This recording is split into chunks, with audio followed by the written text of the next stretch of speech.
আর আজ হচ্ছে অক্ষয় তৃতীয়া। সবাইকে অক্ষয় তৃতীয়ার অনেক অনেক শুভেচ্ছা ও ভালোবাসা। তো অক্ষয় তৃতীয়ার দিনে দেখো হাবি দিয়েছে আমার ডায়মন্ড রিং। এই দেখো ডায়মন্ড রিং, ডায়মন্ড ইয়াররিং। না গো, মজা করছিলাম, কিছুই না তেমন। এটা হচ্ছে আর্টিফিশিয়াল কানের, যেগুলো পাওয়া যায় অনেক কম রেটে, 10, 15, 20, 25 যে যেমন হিসেবে ভাই। তো বন্ধুরা আসলে এর দুটো কানের চেঞ্জ করেছি, করার কারণ হয়েছে আমার যেগুলো সোনার কানের আমি সবসময় ঘরে পরেই থাকি, আর মর্নিং ওয়াক করতে গিয়ে দেখি এক পাশটা ওপেন হয়ে পড়ে রয়েছিল, আমি একদম নোটিস করিনি, আর সেইভাবেই মর্নিং ওয়াক করতে চলে গেছি। অর্ধেক রাস্তায় কিভাবে আমার হাত গেছে, পরে দেখি যে পুরো ওপেন হয়ে আছে, মানে হারানোর পরিস্থিতি ছিল। তো যাই হোক, ভগবানের কৃপায় আমি মানে অর্ধেক রাস্তায় বুঝতে পেরেছি এবং নিয়ে এসেছি ঘরকে। আর তার ভয়ে আমি খুলে রেখে দিয়েছি, কারণ ওই কানেরগুলো অলরেডি আগেও একবার অমনি হয়েছিল।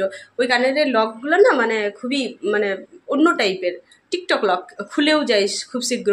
তো সোনার কানের অন্য আছে, কিন্তু দুল দুল টাইপের পরতে ভালো লাগে না ঘরে। আর এইগুলো ছিল আর্টিফিশিয়াল, তো আর্টিফিশিয়ালগুলোই আমি পরে নিলাম, কানের দুলগুলো দুটো। তো কেমন লাগছে এই কানের দুলগুলো বলবে। আমার মনে হচ্ছে কীরকম লাগছে, আসলে 12 মাস সোনার কানেরটা মানে কানের মধ্যে থাকে, তো অন্যরকম ফেসটা লাগে, আর এটা পরে নিয়ে একটু অন্য টাইপের লাগছে। তো এটাও একটা আর্টিফিশিয়াল রিং পরে নিয়েছি, যতক্ষণ পরে থাকবো, আবার খুলে ফেলবো। তো দেখো, একদিন না একদিন ডায়মন্ডের কিন্তু কিনবো, কিছু না কিছু কিনবো। মেয়েদের একটা স্বপ্ন থাকে গোল্ড আর ডায়মন্ড। তো আমিও দেখা যাক ডায়মন্ড কেনার কবে মানে ক্ষমতা কবে হয়ে ওঠে, দেখা যাক। তো বন্ধুরা, এখানে হাবি সবজি বাজার করে নিয়ে এসেছিলো।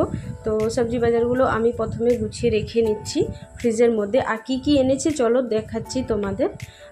যেহেতু শুক্রবার দিন ও ফাঁকাও থাকে, ঘরে কাজ থাকে না, তো এমনিতেই প্রত্যেক দিনই বাজার হয়, কিন্তু শুক্রবার দিন ফাঁকা থাকে, তো যেটা যেটা স্পেশাল আনার থাকে সেদিন নিয়ে আসে। এখানে সবজির মধ্যে এনেছিল শসা, পটল, কাল্লা আর দুটো বেল। বন্ধুরা, বেল অনেক দিন ধরে আনতে বলছিলাম, কারণ বেলের শরবতটা খাওয়ার খুবই ইচ্ছে ছিল। তো তারপর আমরা বিকেলবেলায় বসলাম, আমি এই তরমুজটা নিয়ে।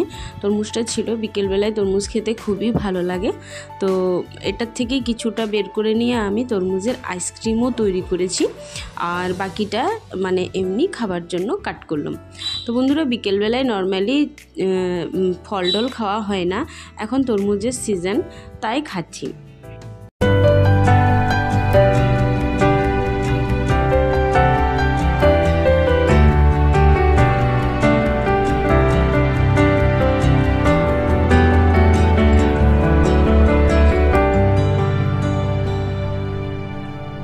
কারণ গরম তো আছে, আর তরমুজটা এই সিজনে যত পারি খেয়ে নিই, আর কিছুদিন তারপর আর কিছুই ভালো লাগবে না।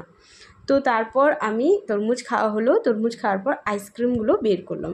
তো আইসক্রিমগুলো বের করে দেখছি বন্ধুরা খুবই সুন্দর হয়েছে। তো অল্প জলের মধ্যে এইভাবে আমি চুবিয়ে রাখলাম, মানে জলদি ভালোভাবে বের হবে বলে।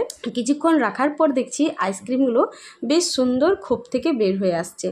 আর বন্ধুরা, ফার্স্ট টাইম করেছি, কিন্তু মানে আমার তো অন্তত ভালোই লাগলো, আর খেতে খুবই।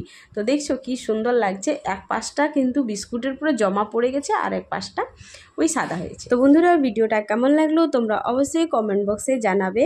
তো দেখা হচ্ছে আবার অন্য কোনো নতুন ভিডিওতে। টাটা, সবাই ভালো থেকো, সুস্থ থেকো।